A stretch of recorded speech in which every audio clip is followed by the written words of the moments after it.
नमस्कार साथियों, आपका स्वागत है आपके अपने YouTube channel GK by Rampal Yadav. साथियों, कल जो हमने वीडियो डाला था उसमें हमने धातुओं के भौतिक गुणों के बारे में पढ़ा। आज हम धातुओं के रासायनिक गुणों के बारे में पढ़ेंगे। तो सबसे पहला गुण है धातुओं की ऑक्सीजन के साथ अभिक्रिया।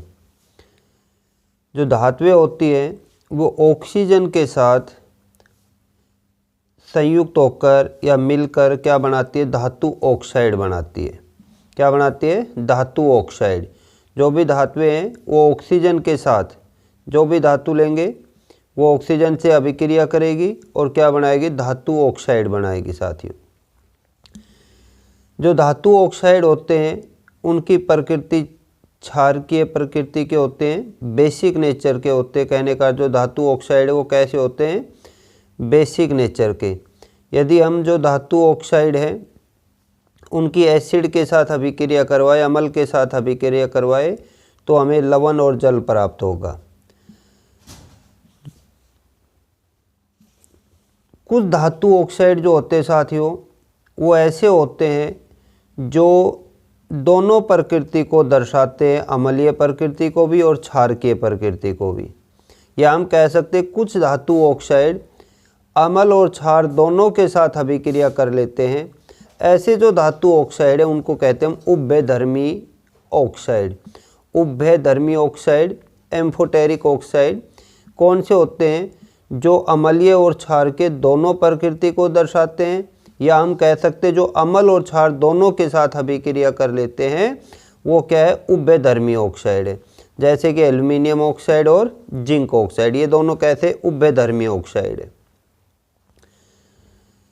साथियों, इसके अलावा जो पोटेशियम और सोडियम है उनकी ऑक्सीजन के साथ अभिक्रिया बहुत तीव्र होती है। इतनी तेज अभिक्रिया होती है कि इन दोनों को यदि हम खुले में रखते तो ये तुरंत आग पकड़ लेते हैं। पोटेशियम और सोडियम वगैरह इनकी अभिक्रिया इतनी तेज है ऑक्सीजन के साथ कि खुले में रखते ही ये तुरंत आग पकड़ लेते हैं।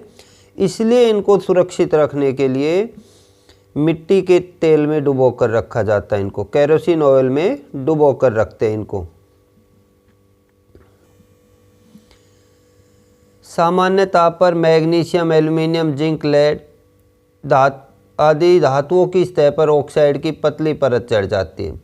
ये है साथियों, यदि जैसे कि मैग्नीशियम, एल्युमिनियम, जिंक, लेड है, यदि हम इनको खुले में रख देते हैं तो इनकी जो सतह है उनके ऊपर ऑक्साइड की पतली परत बन जाती है। जैसे मैग्नीशियम है तो मैग्नीशियम क्या करेगा?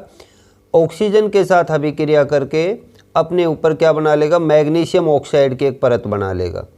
इसी प्रकार एल्युमिनियम क्या करेगा? एल्युमिनियम ऑक्साइड की परत बना लेता है। जिंक, जिंक ऑक्साइड की परत बना लेता है।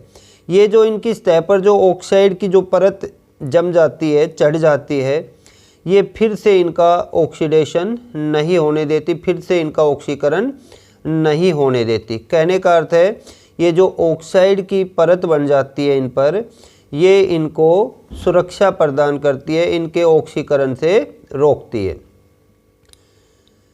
जो लोहा है वो गर्म करने पर ऑक्सीजन के साथ किसी प्रकार की अभिक्रिया नहीं करता है वायु के साथ, लेकिन जो लौह चूर्ण होता है यदि हम उसको बर्नर की ज्वाला पर डालते हैं तो लौह चूर्ण क्या होता है? जलने लग जाता है। इसी प्रकार कॉपर है, यदि कॉपर को ऑक्सीजन के साथ या वायु में गर्म करते, कहने का अर्थ है, तो कॉपर के ऊपर एक काले रंग की परत चढ़ जाती है जो किसकी होती है? कॉपर ऑक्साइड की। कॉपर को यदि हम वायु में गर्म करते हैं तो कॉपर पर एक काले रंग की परत चढ़ जाती है जो कॉपर ऑक्साइड की होती है। सिल्वर और गोल्ड, सोना चांदी किसी भी प्रकार से ऑक्सीजन के साथ अभिक्रिया नहीं करते हैं। तो देखिए साथियों, इनमें से प्रश्न पूछे जाते हैं कि कौन सी धातु को मिट्टी के तेल में डुबो कर रखा जाता है, कौन सी धातु को गर्म करने पर काले रंग की परत चढ़ जाती है, किस ये जो परत चढ़ती है क्या होता है? कॉपर का ऑक्साइड होता है।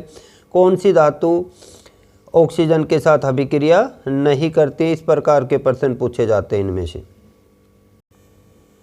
नेक्स्ट है धातुओं की जल के साथ अभिक्रिया। तो जो धातुएं हैं उनकी जल के साथ अभिक्रिया अलग अलग होती है कुछ धातुएं जो हैं जो ठंडे जल के साथ अभिक्रिया करती है, कुछ धातु ऐसी है जो गर्म जल से अभिक्रिया करती है, और कुछ धातु ऐसी होती है जो भाप के साथ अभिक्रिया करती है, न तो ठंडे जल से न गर्म जल से, वो किससे, भाप के साथ अभिक्रिया करती है। तो देखिए साथियों, जो धातुएं होती है वो जल के साथ अभिक्रिया करके क्या बनाती है, धातु का हाइड्रोक्साइड या धातु का ऑक्साइड, और साथ में क्या बनता है, हाइड्रोजन गैस। कौन सी गैस निकलती है, हाइड्रोजन गैस। जैसे कि पोटेशियम एवं सोडियम है, पोटेशियम और सोडियम ठंडे जल के साथ अभिक्रिया करते हैं। पोटेशियम, सोडियम और कैल्शियम ये ठंडे जल के साथ अभिक्रिया करते हैं और क्या बनाते हैं, धातु का ऑक्साइड बनाते हैं। जैसे कि सोडियम है, सोडियम ने जल के साथ अभिक्रिया की तो सोडियम हाइड्रोक्साइड बन गया और हाइड्रोजन गैस और साथ में ऊष्मा निकलती है।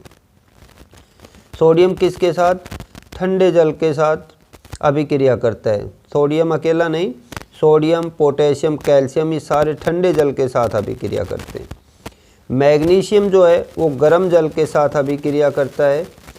मैग्नीशियम किसके साथ, गर्म जल के साथ। देख सकते हो, जब मैग्नीशियम गर्म जल से अभिक्रिया करता है तो हाइड्रोजन गैस निकलती है।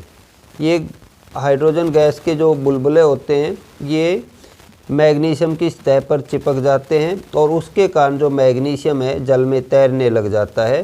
किसके कारण, जो हाइड्रोजन गैस निकलती है उसके बुलबुले होते हैं वो मैग्नीशियम की सतह पर चिपक जाते हैं और ये जल में तैरने लग जाता है।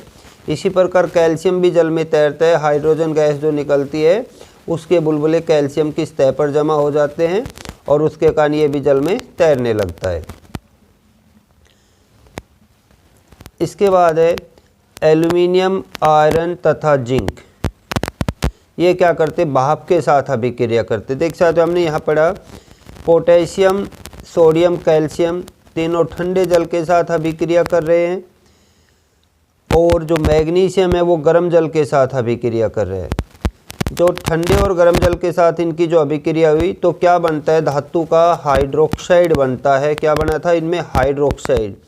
जो भाप के साथ अभिक्रिया करते हैं एल्यूमिनियम, आयरन, जिंक, ये क्या करते हैं, धातु का ऑक्साइड बनाएंगे और हाइड्रोजन गैस। क्या बनाएंगे, धातु ऑक्साइड और हाइड्रोजन गैस। देखिए एल्यूमिनियम है, जल के साथ अभिक्रिया करेगा, एल्यूमिनियम ऑक्साइड और हाइड्रोजन गैस।